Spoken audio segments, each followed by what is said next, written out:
it's always a great pleasure to work with you. I know you've helped us with some of our Preston Singletary concerts. So fun. Yeah, I mean he's an amazing artist, Oh but yeah. your motion work during the band Kuik's concerts is Mm-hmm. just amazing, and then the work we've done interviewing him has also Yeah. been awesome. I love doing music work. Like, especially jumping in with a gimbal work and stuff. Like, my favorite thing to do is be on stage with an artist because the visuals you get, the energy, the high energy visuals you get with really good motion, like on a camera, playing with the artists on stage, almost like a dance with them. Like I get so excited with that. Like I see the shots and I get really giddy about that. I'm like, I got to shoot for what a band called Thunder Pussy, and those ladies know how to play to the camera and play to the audience all at the same time, and it was amazing seeing like their actions and stuff like for the camera and at the same time like just pumping the audience up and getting like it was really cool. And like I get so excited to like do music stuff like that. That's why I love doing music videos. I wish I did more music videos. I've done a lot of them, but I would if I could do one thing for the rest of my life that I like they're like what's the one type of film that you want to make forever? Music videos. Like because there's it's such an open box of like experimental come up with some weird stuff, come up with some awesome storyline, come up like you can do so much with it. And like it's exciting working with the music industry. But yeah, I loved working on that project with you guys. It was Yeah. a blast. Thank you so much for having me on there too. Oh, it's always a blessing when we can have you on a shoot. Thank you. What are some of the roles that you offer commercially, and what are some other roles that you like to do but you don't advertise as much? If you want to cover, Oh yeah. like I know you enjoy photography No, and I things. do. So a lot of the roles that I play, like the ones that most people know me for is aerial cinematography, commercial director, a cinematographer or director of photography. Also a motion artist with motion cinematography for gimbals and cranes and stuff like that. But a lot of things that I don't really advertise that I do is I do a lot of editing. And I do a lot of like photography and stuff like that as well. I love doing photography. That's kind of my I step outside of the industry and that's my little hobby on the side to have fun with and play around with. Lately I've been really getting into photography with like colored smoke bombs and stuff. Like it's just fun to dink around with. I'm getting into like some compositing stuff with post. Like I actually went to college. I did not think that I would ever use this when I was in college because I wasn't even close to the film industry then. But when I was going to college, there's all these extra classes that I was like, oh, that looks interesting. I'll take that. And like, oh, this looks fun. I'll take that. I took classes on Photoshop and stuff like that and like some photography stuff. I had no interest in being a photographer at that time. Those classes just looked cool. And lo and behold, like that's what I do now. Like it was, I never thought that in like a 4 or 5 year span after college that I'd be actually utilizing the cool creative classes that I thought were just fun stuff to check out. Got very lucky with that. As far as directing, I took extra classes and psych classes, and I didn't know how that would help me so much. And one of the directors I worked with, he's like, that's probably the best thing you could have ever done in college for directing is taking psych classes because it really helps you get inside the mind of not only the character, but he's like, it also kind of helps you, his words is brain fuck the actor into into an emotional state that normally doesn't feel comfortable to be in. Like, I was like, oh, that's interesting. But like, I mean, I love that stuff. I love studying up on things and studying up on photography and like learning about that. And that's why my photography is like that field of where I'm still learning a lot. Like it's a lot different than videography. Like still photography is a different animal, and it's very enjoyable. But yeah, creative producing. I love creative producing for clients, and which kind of comes hand in hand with being a creative director for my clients and stuff. But putting together the team, I'm very lucky to be surrounded by people like you that are extremely good at what they do. Tess Stewart, my wife, she's works at Clatter and Din. She's their top editor and colorist there, and she's one of the best colorists I've ever seen ever, because she's grown from a fine arts painter into being a colorist, and she loves doing color, and she's very good at it. And she's constantly, like I said, people that constantly strive to be better at what they do and constantly learn, like no matter what. She's dedicated. Like I've never met anybody anywhere that's more dedicated to just like, I'm going to learn and I'm never going to stop and I'm going to go and I'm going to be the best. I'm like, I mean, she is driven like no other. But yeah, right. It's like, there's a lot of amazing people, and I could literally name off like 50. Yeah. But it's like, isn't it funny that, I mean, I know Tess is like literally one of the nicest people I know, but often the nicest people are also the most talented. Mm-hmm.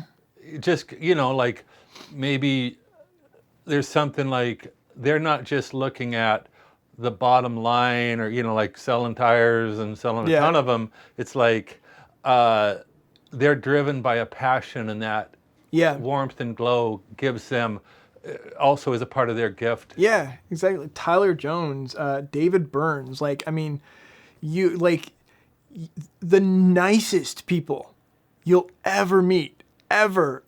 Like David Burns gives the greatest hugs in the world.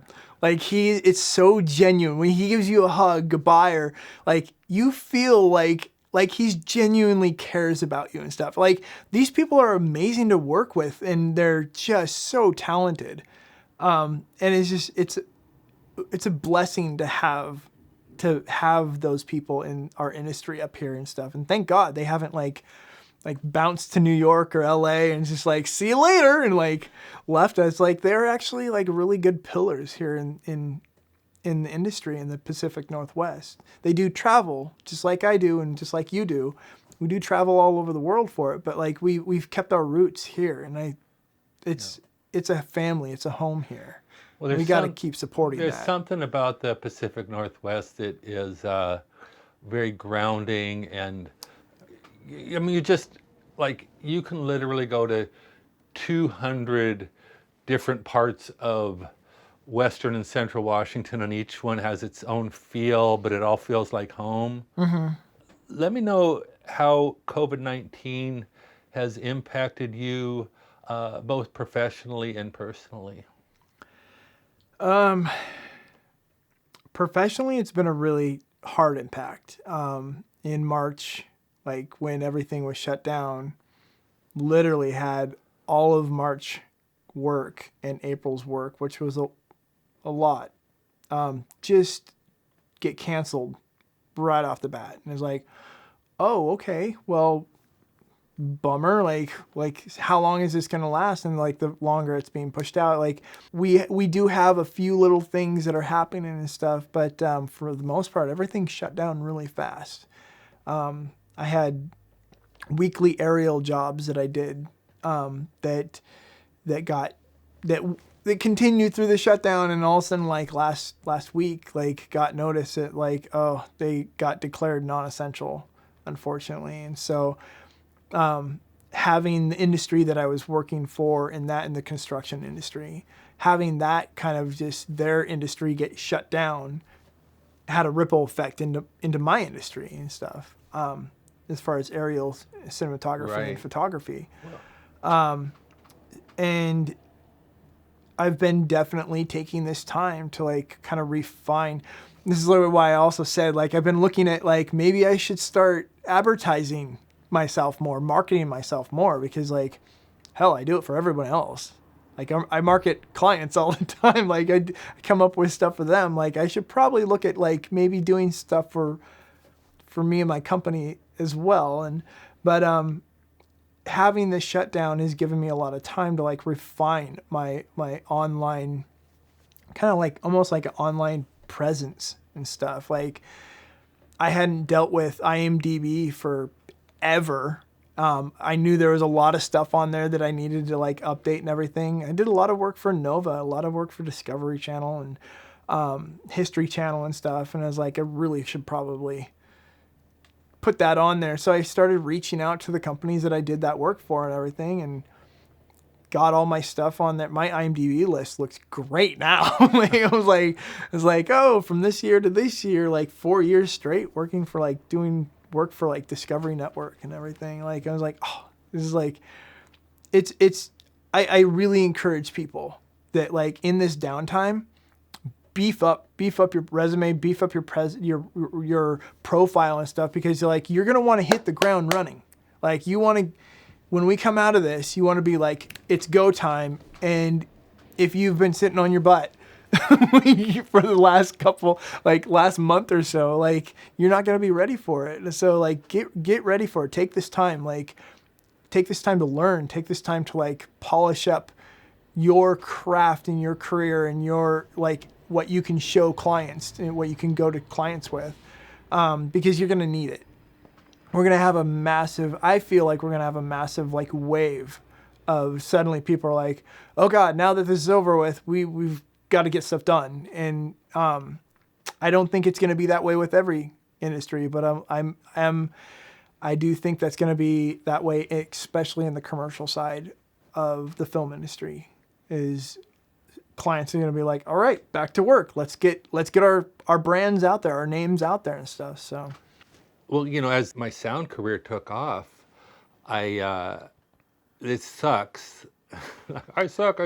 No. But I haven't updated my personal reel in like 8 years, maybe longer.